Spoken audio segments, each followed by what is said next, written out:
Fala galera, tudo sussa? Sejam bem-vindos a mais um episódio do Português na Língua, um podcast voltado para toda a sua família.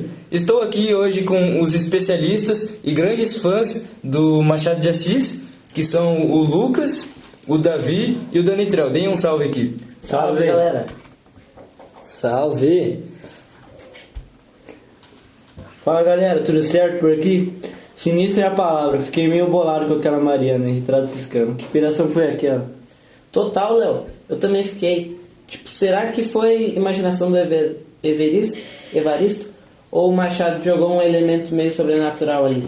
Cara, eu acho que foi mais uma daquelas sacadas do Machado para mostrar como a cabeça de Evaristo estava pirada, né?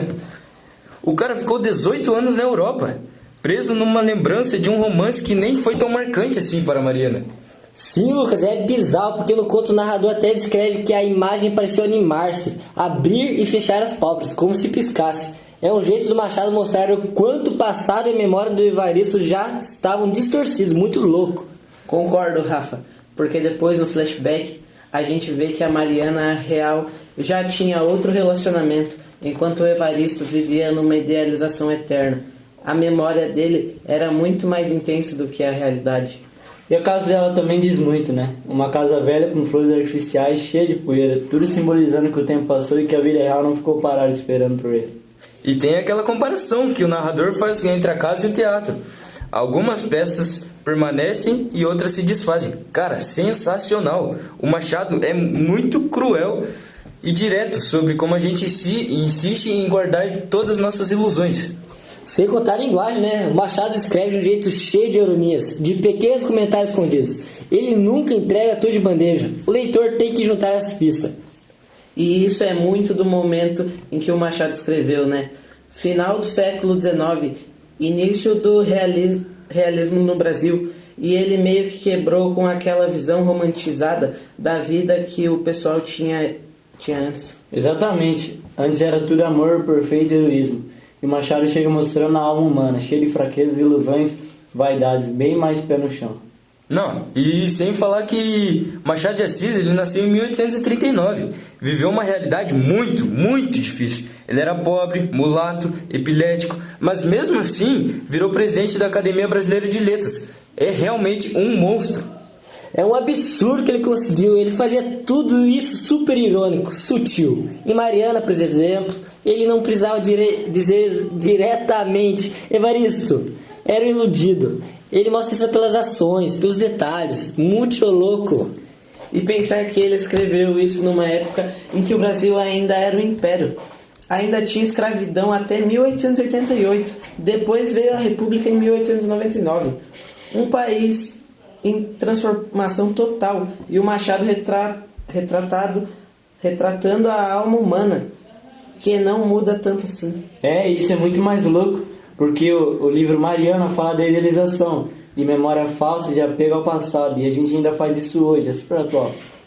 E falando da escrita dele, eu tava lendo, ele usa o espaço físico como metáfora para o estado emocional.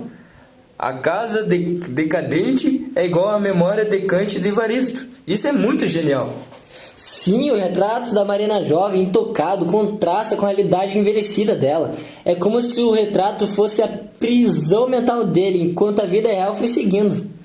Acho que a piscadinha do retrato foi o estalo final para o Evaristo perceber, ou não querer perceber, que aquela imagem que ele guardava já estava morta. Pra mim, foi o símbolo de que a memória dele também estava desmoronando.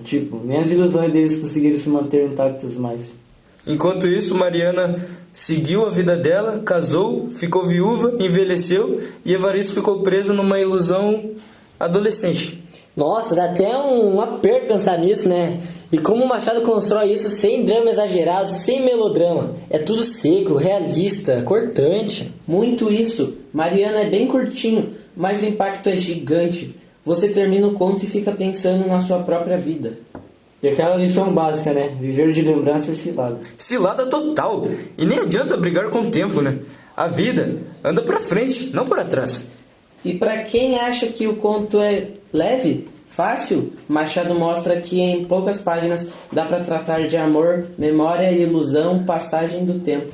Tudo junto. É isso, o cara era gênio mesmo. E a gente ainda tá aqui, mais de 100 anos depois, pirando no texto dele. Ah, e depois desse podcast maravilhoso, vamos marcar o espelho pra próxima, então. Bora! O espelho também faz a gente pensar na identidade e em como a gente é visto pelos outros e por nós mesmos. Tô dentro. E depois a gente escolhe outro pra mergulhar mais ainda no universo do Machado. Fechadíssimo, Machado pra vida. Machado! Let's go! Vivo! Valeu aí, galera, pela participação no podcast, foi muito da hora. Valeu aí você, ouvinte. Obrigado por todos aí. E falou e fui! Segunda-feira tem mais, hein? Deixa o like.